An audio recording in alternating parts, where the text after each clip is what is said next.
हमारा जो अगला प्रश्न है वह भाषा की बात से संबंधित है। पाठ में आए हुए इये और इक प्रत्यय लगे शब्द छांटकर लिखिए तथा एक एक नया शब्द भी लिखिए। यहाँ पर ये प्रत्यय दिए गए इये और इक। यहाँ पर हमने पाठ में आए हुए शब्द लिखने हैं यहाँ इस कॉलम में, और यहाँ पर हमें इसी प्रत्यय से कोई नया शब्द बनाना है। तो हम पाठ में जो आया हुआ है ये प्रत्यय वाला अनिर्वचनीय आया हुआ है,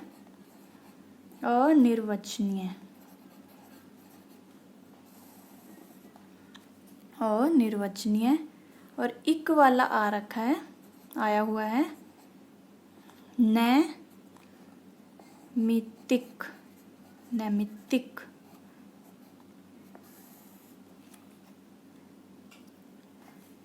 ठीक है। अब हमें ये प्रत्यय से ही एक नया शब्द बनाना है, तो हम कुछ भी बना सकते हैं, जैसे दयनीय, पठनीय। हम बना देते हैं यहाँ पर राष्ट्रीय, ये इसमें ये प्रत्यय लगा हुआ है। और इक से हम बना सकते हैं दैनिक, वार्षिक, सामाजिक, कई शब्द हैं जो हम बना सकते हैं। तो यहाँ पर आप साप्ताहिक कुछ भी बना सकते हैं, तो आप सामाजिक, इक प्रत्यय इसमें लगा हुआ है, समाज जमा इक, सामाजिक। आगे अगला प्रश्न, निम्नलिखित वाक्यों में निर्देशानुसार उत्तर लिखिए। पहले ये वाक्य पढ़ते हैं हम। भक्तिन को बोतल साफ करते देख वह दौड़ आती। तो इसमें हमें व्यक्तिवाचक संज्ञा छांटकर लिखनी है। तो व्यक्तिवाचक संज्ञा आपको पता है किसी का नाम होता है, तो जैसे यहाँ पे भक्तिन, ये किसी का नाम है, तो भक्तिन जो है वह व्यक्तिवाचक संज्ञा है। तो यहाँ आप लिखेंगे भक्तिन व्यक्तिवाचक संज्ञा। ठीक है। अगला देखते हैं, गत वर्ष अपने पड़ोसी से मुझे एक हिरन मिला। सर्वनाम छांट कर लिखिए। इसमें हमें सर्वनाम छांटना है। संज्ञा के नाम स्थान पर प्रयुक्त होने वाले शब्दों को हम क्या कहते हैं? सर्वनाम। तो इसमें देखिए, गत वर्ष अपने पड़ोसी से मुझे एक हिरन मिला। अपने नाम के स्थान पर, संज्ञा के स्थान पर मुझे का प्रयोग किया गया, तो यह क्या है? सर्वनाम।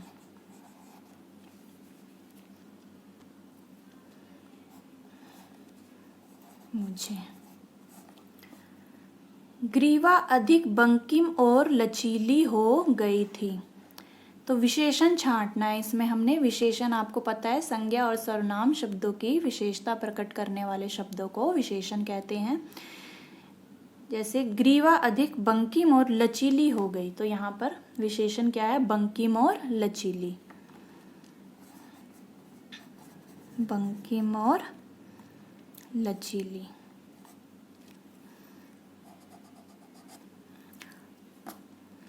लचीली, ये क्या है? विशेषण है। आगे देखते हैं, टांगे अधिक सुडौल और खुरों के कालेपन में चमक आ गई थी। इसमें हमें प्रविशेषण छांटकर लिखना है। प्रविशेषण किसे कहते हैं?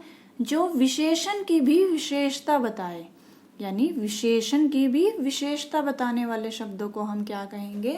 प्रविशेषण।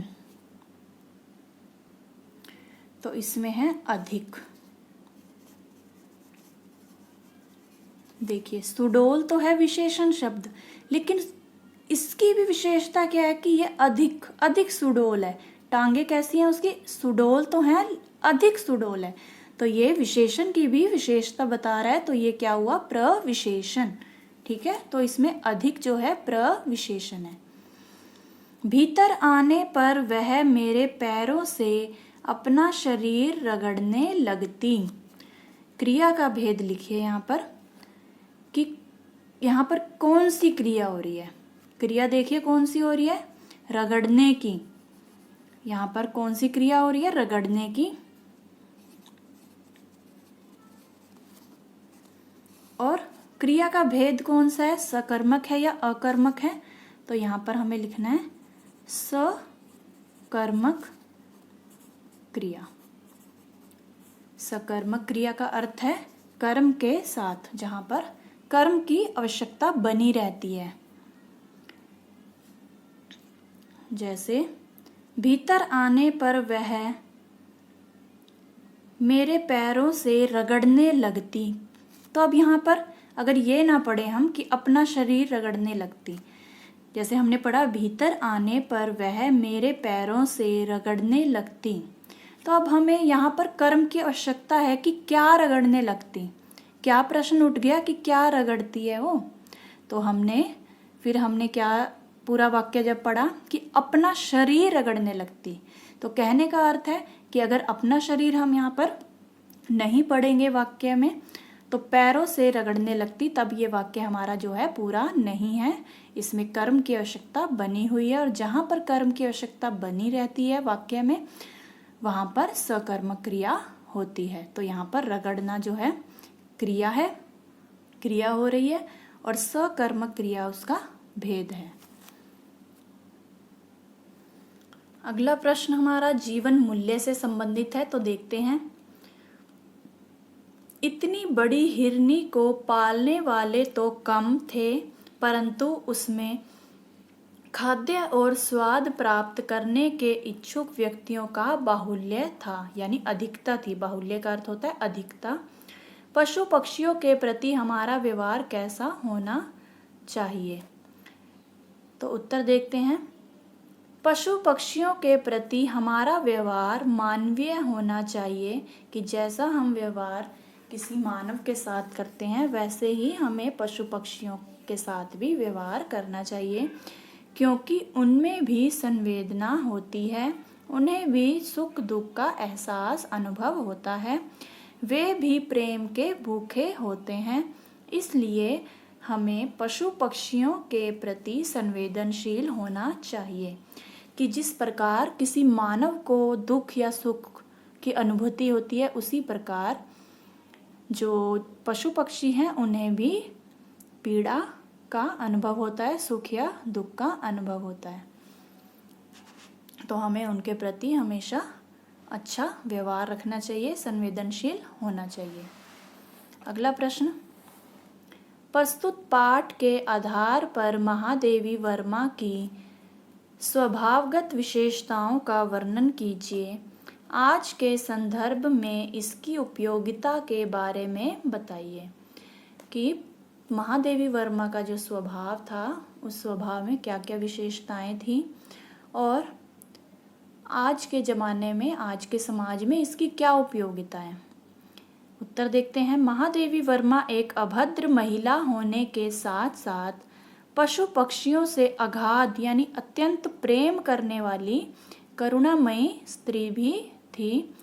उन्होंने अपने छात्रावास में अनेक पशु पक्षी पाल रखे थे और वह उनकी पूरी देखभाल भी करती थी। आज के समाज में या आज के जीवन में ऐसे व्यक्तित्व की अत्यधिक आवश्यकता